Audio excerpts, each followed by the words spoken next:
L'état d'urgence, confinement partiel ou total, couvre-feu ou encore mesures barrières, autant de notions qui concourent à la lutte contre le coronavirus dans le monde.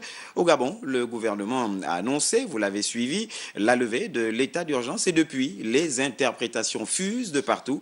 Beaucoup, à tort ou à raison, ont pensé à un déconfinement. Que faut-il donc comprendre en réalité? Le regard de Wivino Vendan.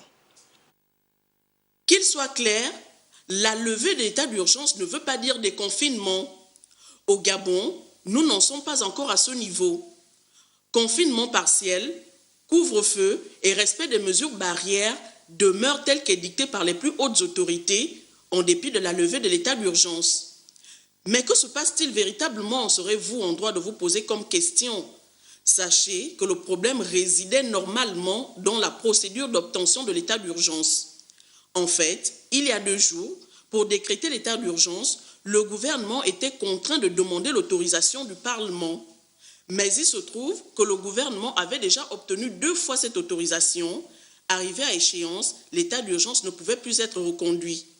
Ainsi, le gouvernement cherchait des voies pour ne plus être obligé d'emprunter cette méthode, mais plutôt s'autosaisir de la situation en cas de nécessité, comme c'est le cas maintenant.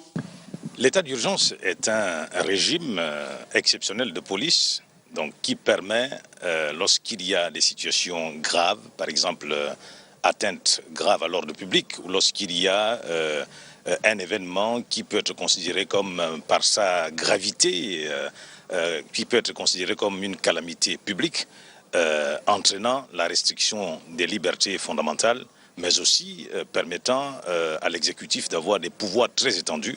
À partir de ce moment, on parle d'état d'urgence. C'est ainsi que le week-end dernier, dans le souci d'alléger les procédures, le gouvernement a sollicité et obtenu du Parlement l'adoption d'une loi fixant des mesures de prévention, de lutte et de riposte contre les catastrophes sanitaires.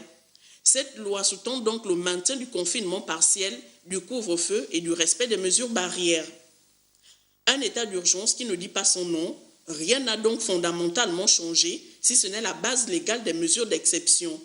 Des mesures qui contribuent à la lutte contre le coronavirus et à la protection de la population.